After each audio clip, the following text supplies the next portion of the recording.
하나님 아버지 감사합니다. 오늘도 귀한 날 복된 날 허락하여 주셔서 아버지 하나님 생명의 말씀을 증거할 수 있는 귀한 시간을 허락하여 주시니 감사합니다. 이 시간 말씀을 전하는 자나 받는 자가 하나님의 말씀으로 받게 하시고 은혜가 되고 복이 되는 귀한 시간 되도록 주님 역사하여 주옵소서. 예수님의 이름으로 기도하옵나이다. 아멘. 오늘 하나님의 말씀의 본문은 에스겔서 1장 1절로 3절 말씀이 되겠습니다. 30째 해 넷째 달 초닷새에 내가 그발강가 사로잡힌 자 중에 있을 때에 하늘이 열리며 하나님의 모습이 내게 보이니 여호야긴 왕이 사로잡힌 지 5년 그 달 초닷새라. 갈대아 땅 그발강가에서 여호와의 말씀이 부시의 아들 제사장 나 에스겔에게 특별히 임하고 여호와의 권능이 내 위에 있으니라. 아멘. 오늘 하나님의 말씀의 제목은 선지자 에스겔처럼입니다. 선지자 에스겔처럼. 에스겔의 뜻은, 에스겔의 이름의 뜻은 하나님이 강하게 하신다라는 말씀이 되겠습니다. 첫 번째 에스겔의 소명과 에스겔 이름의 뜻에 대해서 말씀을 증거하겠습니다. 에스겔은 사도 계열의 제사장 부시의 아들로서 포로 시대의 제사장이며 선지자요 예언자였습니다. 그는 바벨론 포로로 제2차에 끌려가서 그발강가에서 데라빕에서 포로로 잡혀온 동족 유대인들에게 예언을 했습니다. 에스겔이 사로잡힌 지 5년째 되던 해였습니다. 에스겔이라는 이름의 뜻은 하나님이 강하게 하신다라는 것입니다. 이름은 그것을 가진 사람의 특성을 그대로 보여줍니다. 하나님께서는 자신의 이름을 계시하심으로 자신의 속성을 우리 인간들에게 증거하셨습니다. 에스겔이라는 이름은 그의 사역이 가지는 성격을 분명하게 보여줍니다. 그의 사역은 매우 힘든 것으로서 특히 당시 이스라엘인들의 마음이 강팍하여 하나님의 메시지를 듣지 않을 것이기 때문입니다. 그러므로 하나님은 에스겔을 강하게 하시고 마음과 이마를 굳게 하셔야 했던 것입니다. 아멘. 아멘. 남유다는 3차에 걸쳐 포로로 잡혀가게 되었고 에스겔은 주전 597년 2차 포로 시 사로잡혀 갔던 것입니다. 2차 포로 때는 고급 인력 및 기술자들이 포로로 잡혀갔습니다. 철공수나 목공수들, 이제 바벨론 안에서 성을 짓기 위한 전문 인력들 그리고 기술공들이 많이 끌려갔던 것입니다. 두 번째, 바벨론 땅 데라빕에서의 사역입니다. 이스라엘이 바벨론에 멸망당하여 갈대아 땅으로 사로잡혀 간 것은 매우 중요한 의미를 가집니다. 즉 그것은 원래 아브라함이 갈대아 우르에서 나온 히브리인이 다시 그곳으로 돌아감으로써 이제까지의 모든 역사가 무효화하였다는 무언의 메시지가 들어있는 것입니다. 이 갈대아 바벨론 땅으로 포로로 잡혀간 히브리인들은 이제 모든 소망을 잃고서 자포자기한 삶 또는 유대 땅을 잃고서 그곳에서 적응하며 정착하며 살았습니다. 그런데 그런 상황에서 그들에게 소망을 외치는 선지자인 에스겔이 포로민들의 정착지인 그발강가의 데라빕에서부터 사역을 시작했던 것입니다. 하나님의 계시가 에스겔에게 임한 때는 주전 593년이었습니다. 에스겔서 1장 1절 서론에 30째 해 넷째 달이란 에스겔 선지자의 나이를 가리키는 것으로 보입니다. 그는 이제 막 제사장으로서 직무를 정식적으로 수행했어야 했습니다. 제사장의 나이는 30세부터 50세까지이며 50세가 끝나면 정년퇴직을 하는 이제 20년 동안의 사역을 말합니다. 그러나 에스겔이 이제 제사장 직무를 수행할 수 있는 성전은 존재하지 않았습니다. 남유다의 성전은 유다가 전쟁을 당함으로 마지막 BC 586년에 불에 타서 없어졌으며 바벨론 안에서의 하나님의 성전은 존재하지 않았습니다. 하나님의 계시는 그로 하여금 제사장직보다도 선지자로서의 직무를 감당하도록 에스겔을 부르셨습니다. 성전 안에서 백성들을 가르치고 교육하는 것, 예배를 주관하는 것은 제사장이 할 일이지만 성전 밖에서 백성들을 향하여 하나님의 말씀을 예언하고 대언하면서 계시하고 백성들로부터 하나님의 뜻대로 살도록 가르치는 것은 선지자의 할 일입니다. 하나님께서는 에스겔이 성전이 없고 제사장을 해야 함에도 마땅하지만 제사장으로서의 막 임무를 시작할 30세의 나이 때 성전이 없으므로 하나님은 에스겔을 선지자로 예언자로 부르셔서 하나님의 일을 하도록 하신 것입니다. 에스겔은 포로로 잡혀온 유대인들이 동원되어 건설 중이던 그발강가의 운하에서 너무나도 장엄하고 영광스러운 하나님의 보좌를 보았고 하나님을 만났던 것입니다. 아멘. 전능하신 주 하나님께서는 비록 포로가 되어 노동일을 일하고 있던 에스겔에게 찾아오셔서 에스겔을 만나 주셨고 사명을 맡겨 주셨습니다. 비록 에스겔이 상대해야 할 백성들은 패역한 자들로서 그의 말을 듣지 않을 것이지만 그래도 그는 이스라엘의 파수꾼으로 세움을 받았으므로 그의 책임은 막중한 것이었습니다. 하나님은 이 일을 잘 수행하도록 에스겔 선지자를 강하게 하셨습니다. 에스겔의 예언의 형태는 포로로 잡혀온 동족들이나 장로들 앞에서 말이나 행동으로 길거리 공연과 같은 그런 방식이 되겠습니다. 에스겔 14장 1절 이하에 나와 있습니다. 에스겔서 2장 5절 그들은 패역한 족속이라 그들이 듣든지 아니 듣든지 그들 가운데 선지자가 있음을 알지니라. 에스겔 3장 17절 인자야 내가 너를 이스라엘 족속의 파수꾼으로 세웠으니 너는 내 입의 말을 듣고 나를 대신하여 그들을 깨우치라. 아멘. 두 번째 그룹을 보다입니다. 그룹을 보다.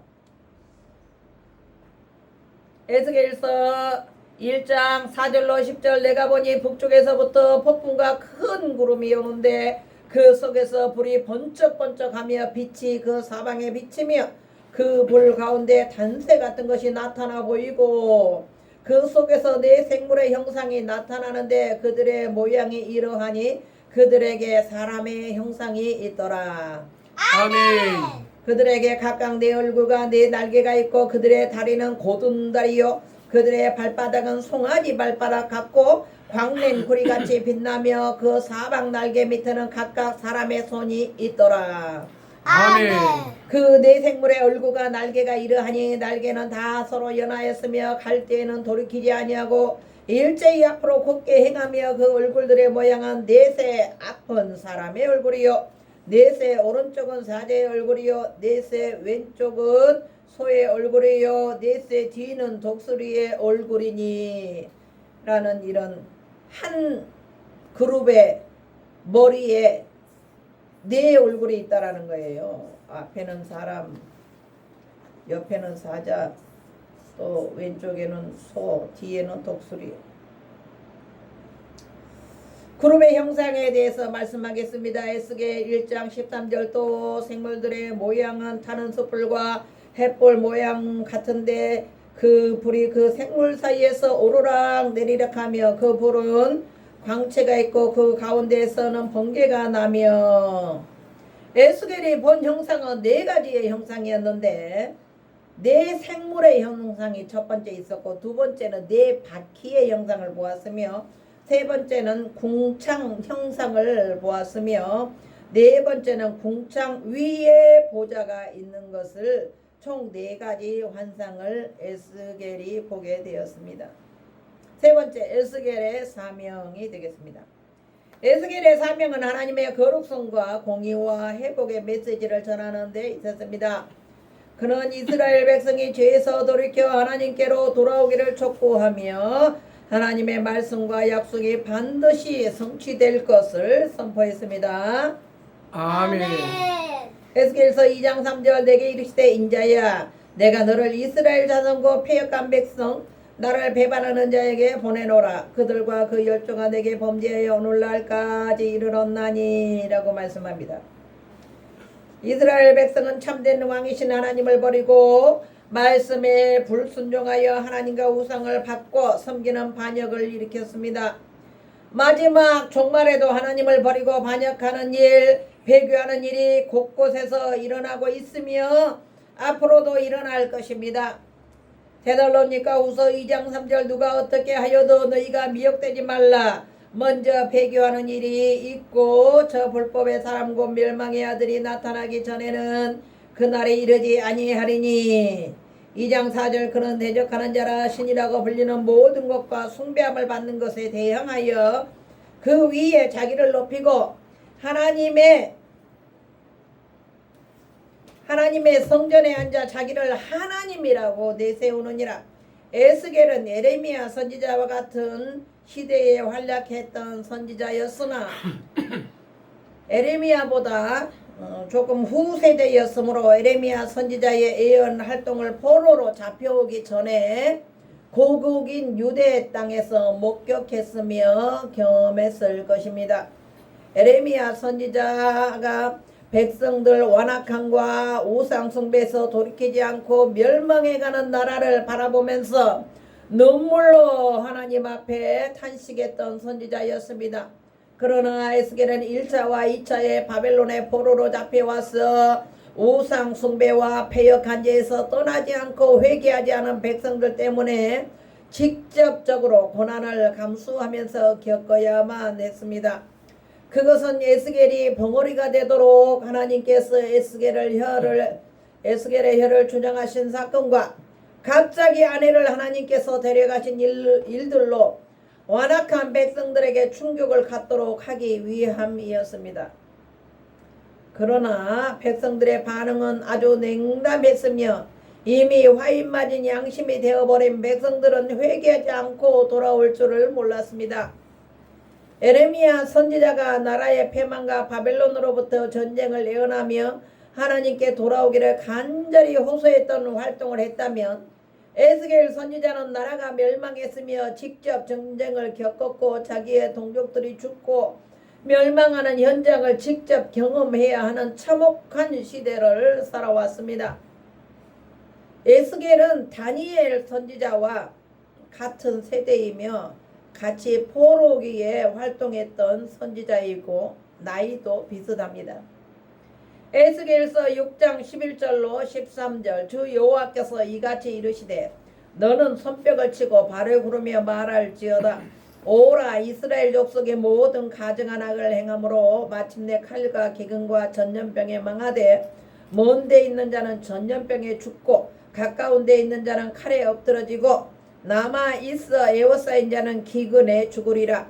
이같이 내 진노를 그들에게 이룬즉 죽임을 당한 시체들이 그 우상들 사이에 제단 사방의 각 높은 고개 위에 모든 산 꼭대기에 모든 푸른 나무 아래에 무성한 상수리 나무 아래 곧 우상에게 분향하던 곳에 있으리니 내가 여호와인 줄 너희가 알리라. 아멘. 에스겔서 2장 7절 그들은 심히 패역한 자라. 그들이 듣든지 아니 듣든지 너는 내 말로 고할지어다. 아멘. 아멘. 넷째, 아멘. 에레미야서에서도 하나님의 탄식과 책망과 비통한 마음이 또한 에스겔서에서도 하나님의 책망은 계속 이어져 오고 있습니다. 하나님의 거듭되는 분노와 책망과 환난을 넘어서 에스겔서 36장 26절에는 새 영을 주시겠다는 희망과 에스겔 37장에 마른 뼈들에게 생기가 들어가 살아나는 부활의 소망을, 또한 37장 26절은 화평의 언약을 주셨고 에스겔서 40장 이후에 새 성전의 환상으로 성전을 떠나셨던 하나님께서 43장에 다시 돌아오시는 소망과 축복으로 가득 찬 에스겔서의 후반부에는 48장으로 마감을 하고 끝이 나지만 하나님의 징계와 하나님께서 분노하시고 책망하신 환난을 가져오시는 그 에스겔의 전반전의 역사와는 달리 후반부에는 소망과 언약과 하나님의 기대와 하나님의 사랑으로 가득 찬 성경이 바로 에스겔서 성경이 되겠습니다.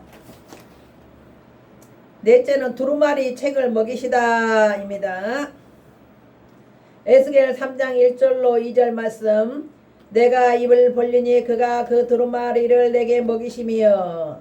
이 책의 특징 두루마리로 작성되었고 안팎에 글이 써 있었으며 내용은 애가와 애곡과 재앙의 말이 기록된 책입니다.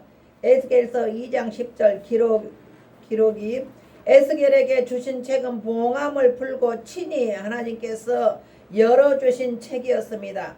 이것은 하나님께서 감추셨던 비밀한 구속의 경륜을 나타내 보이시겠다는 것을 의미합니다.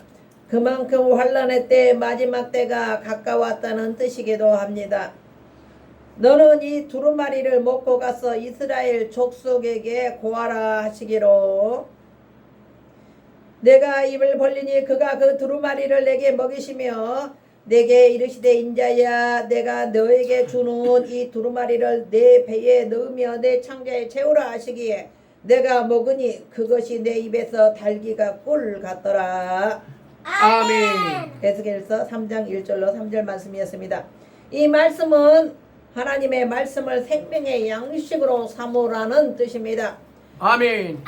하나님께서 에스겔에게 두루마리 책을 먹이신 것은 말씀을 전하는 파수꾼의 사명이 고난과 환난으로 감당하기에 어렵기에 영적으로 무장하여 견고하게 하기 위함입니다. 아멘. 하나님께서는 이스라엘 백성이 교만하고 패역해서 말씀을 듣지 않을지라도 분명히 전하게 하셨습니다.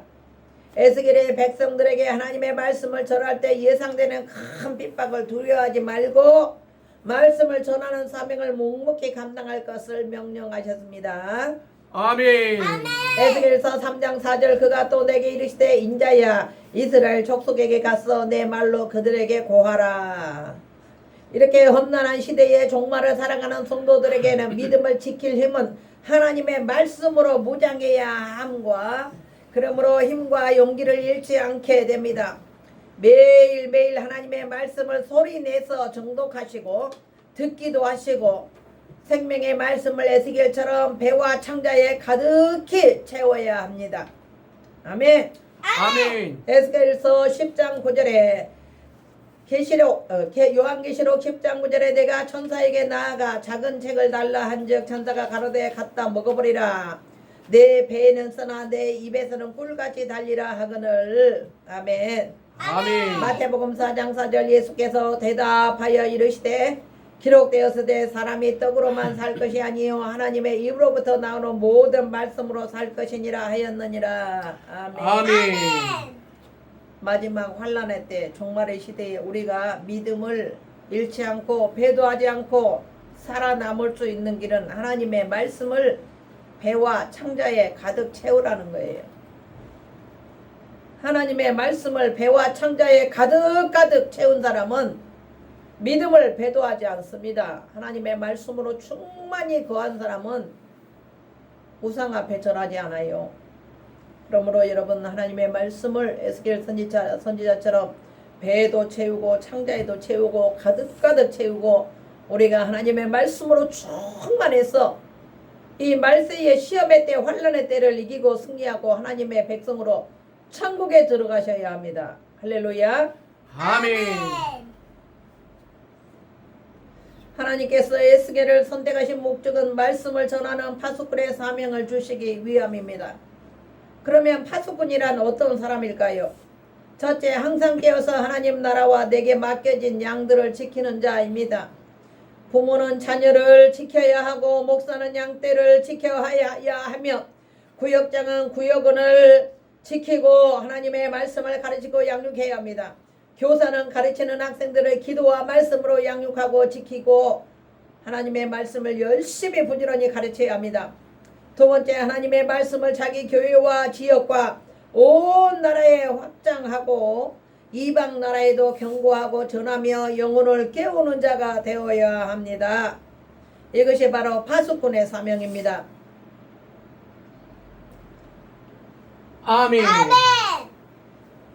베드로전서 5장 8절 근신하라 깨어라 너희 대적 마귀가 우는 사자같이 두루다니며 삼킬 자를 찾나니 디모데후서 4장 1절 2절 하나님의 앞과 살아있는 자와 죽은 자를 심판하실 그리스도 예수 앞에서 그가 나타나실 것과 그의 나라를 두고 엄히 명하느니 너는 말씀을 전파하라 때를 얻든지 못 얻든지 항상 힘쓰라 범사에 오래 참음과 가르침으로 경책하며 경계하며 권하라. 아멘. 아멘. 결론의 말씀이 되겠습니다. 지금 세상 사람들은 어둠 속에서 잠자고 있으며 멸망의 길로 가는지도 모르고 살아가고 있습니다. 우리는 안타까운 심정으로 경고와 복음의 나팔을 불고 하나님 앞으로 인도하는 파수꾼이 되어야 합니다. 아멘. 우리에게 주신 생명의 양식을 부지런히 먹고 내 안에 가득가득 채워서 말씀을 전하는 사명을 잘 감당하는 에스겔과 같이 파수꾼의 사명을 감당하는 저와 여러분들이 되시기를 주님의 이름으로 축원합니다. 아멘. 아멘. 기도하시겠습니다. 하나님 아버지 감사합니다. 오늘 아버지 하나님 선지자 에스겔처럼 일하는 말씀으로 하나님 아버지 저희들 은혜 받게 하시니 감사합니다. 아버지 하나님 에스겔이 파수꾼의 사명을 잘 감당했던 것처럼 우리도 하나님의 말씀을 먹고 배와 창자에 가득가득 채워서 우리 주변에 있는 모든 양들과 모든 또 아버지 사람들에게 하나님의 말씀을 양육하고 깨워서 부지런히 경고의 나팔을 불고 파수꾼으로서의 사명을 잘 감당하는 우리 모두가 되게 축복하여 주시옵소서. 예수님의 이름으로 기도하옵나이다. 아멘. 아멘. 이제는 우리 주 예수 그리스도의 은혜와 하나님 아버지의 극진하신 사랑하심과 성령님의 감화 감동 인도 교통 내주하심이 이곳에 모인 사랑하는 성도들과 이 나라 민족 위에 또한 유튜브를 통하여 하나님의 말씀을 애청하는 애청자들과 이 모든 무리에게 이제부터 영원토록 함께 계실지어다. 아멘.